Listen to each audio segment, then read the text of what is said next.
Hello అందరికీ ఎలా ఉన్నారు? నేనైతే చాలా బాగున్నాను. Welcome back to my channel life with Chinnu. ఈరోజు థిక్‌గా చికెన్ ఇగురు ఎలా చేసుకోవాలో చూపిస్తాను చూడండి. చాలా క్విక్‌గా, ఈజీగా అయిపోతుంది. టేస్ట్ అయితే మాత్రం చాలా అంటే చాలా బాగుంటుంది. మీరు డెఫినెట్‌గా ట్రై చేయాల్సిన రెసిపీ అండి. మీరు ఒక్కసారి ఇది చేసుకొని తిన్నారంటే మళ్ళీ ఇలాగే చేసుకొని తింటారు. ఫస్ట్ అయితే ప్యాన్ పెట్టుకొని కొంచెం ఎక్కువే ఆయిల్ పడుతుందండి.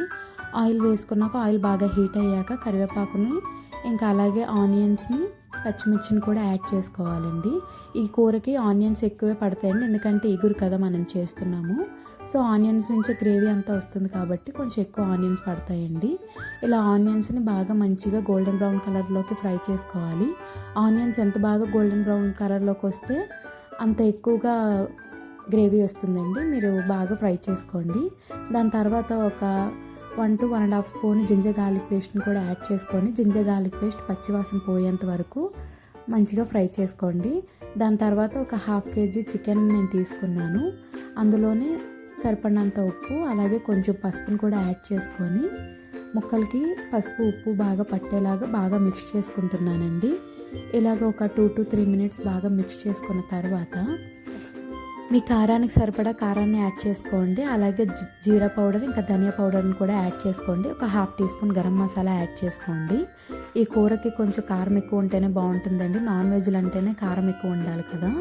సో కారాన్ని కొంచెం చూసుకొని మేము కారం తినలేమనుకుంటే మీ కారాన్ని బట్టి మీరు అడ్జస్ట్ చేసుకోండి. ఒకసారి బాగా కలుపుకున్న తర్వాత ఇలాగ ఆయిల్ పైకి తేలే వరకు ఒకసారి బాగా ఫ్రై చేసుకోవాలండి. చికెన్ నుంచి వాటర్ అంతా ఇంకిపోయి ఇలా ఆయిల్ బాగా తేలుతుందండి. మనం వేసిన కారం అవన్నీ బాగా ఫ్రై అయ్యి దాని తర్వాత ముక్క మునిగేంత వరకు వాటర్ని యాడ్ చేసుకొని బాగా ఒకసారి మిక్స్ చేసుకొని మూత పెట్టి బాగా మగ్గనివ్వాలండి.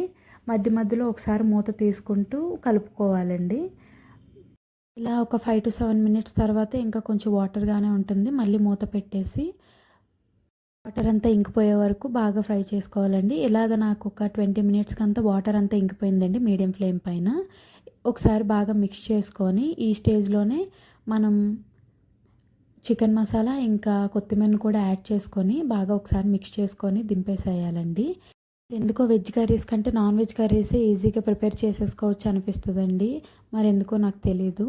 ఈ చికెన్ ఇగురు అయితే చాలా అంటే చాలా టేస్టీగా ఉంటుందండి. మీరు వన్స్ ఇది చేసుకున్నారంటే ఇదే చేసుకొని మళ్ళీ తింటారు. మీరు కూడా ఇంట్లో ట్రై చేసి ఎలా వచ్చిందో కమెంట్ చేయండి. వీడియో నచ్చితే లైక్ చేసి సబ్స్క్రైబ్ చేసుకోండి. ఈ వీడియో కిందే ఉంటా మరి. బాయ్.